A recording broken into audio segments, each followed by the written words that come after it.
नवचेतना के शानदार शहर में एक ऐसा शहर जो भविष्य की मीनारों से चमकता था और नवीनता से गुलजार था, आरव नाम का एक दयालु और प्रतिभाशाली वैज्ञानिक रहता था।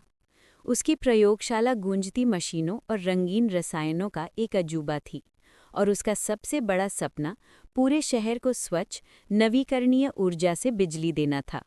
एक दुर्भाग्यपूर्ण रात नवचेतना के ऊपर एक भयंकर तूफान आया। बिजली का एक बोल्ट जो पहले कभी नहीं देखा गया था, आरव की प्रयोगशाला से टकराया।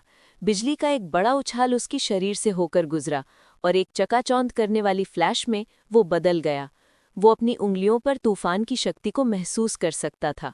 वो वज्र बन गया था, नवचेतना का रक्षक। लेकिन नवचेतना के सभी वैज्ञानिक आरव के नेक लक्ष्यों को साझा नहीं करते थे।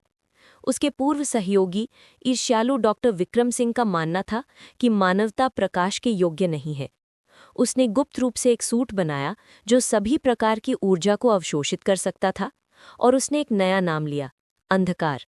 उसने दुनिया को शाश्वत अंधकार में डुबाने की योजना बनाई।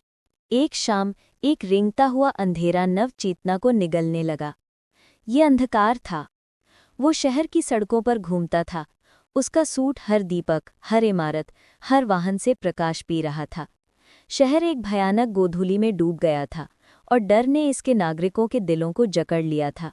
जब सारी उम्मीदें खत्म हो गईं, तो बिजली की एक लकीर ने अंधेरे आकाश को रोशन कर दिया। ये वज्र था। वो बादलों से उतरा। उसका शरीर अतिक्रमणकारी अंधेरे में प्रकाश का एक किरण था। तुम्हारा आतंक का शासन खत्म हो गया है अंधकार। वज्र की आवाज गरज की तरह गूंज उठी। अंधकार ने एक ठंडी द्रुत शीतन हंसी छोड़ी। तुम मुझे नहीं रोक सकते वज्र। मेरा सूट मेरे ऊपर फेंकी गई किसी भी शक्ति को अवशोषित कर लेगा। उसने अपने दस्ताने से शुद्ध अंधकार की एक किरण दागी, लेकिन वज्र ने बिजली की गति से आसानी से हमले को चकमा दे दिया। दोनों टाइटन्स भिड़ गए। उनकी लड़ाई ने अंधेरे शहर को रोशन कर दिया। वज्र ने बिजली के शक्तिशाली बोल्ट छोड़े, लेकिन अंधकार के सूट ने उन सभी को अवशोषित कर लिया। प्रत्येक हमले के साथ मजबूत होता गया। ऐसा लग रहा था कि वज्र की अपनी शक्ति केवल उसके दुश्मन को और अधिक दुर्जय बना रही थी। जैसे जैसे लड़ाई तेज होती गई, वज्र के वैज्ञानिक दिमाग में एक विचार आया। हर कंटेनर की एक सीमा होती है और अंधकार का सूट सिर्फ ऊर्जा के लिए एक कंटेनर था। अगर उसे शक्ति चाहिए, वज्र ने सोचा, मैं उसे उससे अधिक दूंगा जितना वो संभाल सकता है।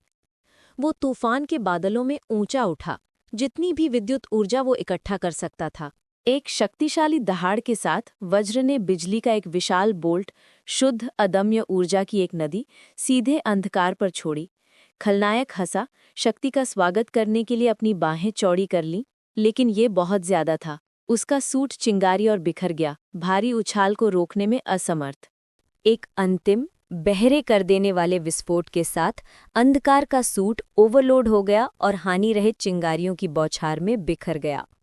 डॉक्टर विक्रम सिंह हारकर जमीन पर गिर पड़े। नवचेतना को त्रस्त करने वाला अंधेरा छट गया और शहर की रोशनी एक बार फिर तेज हो गई।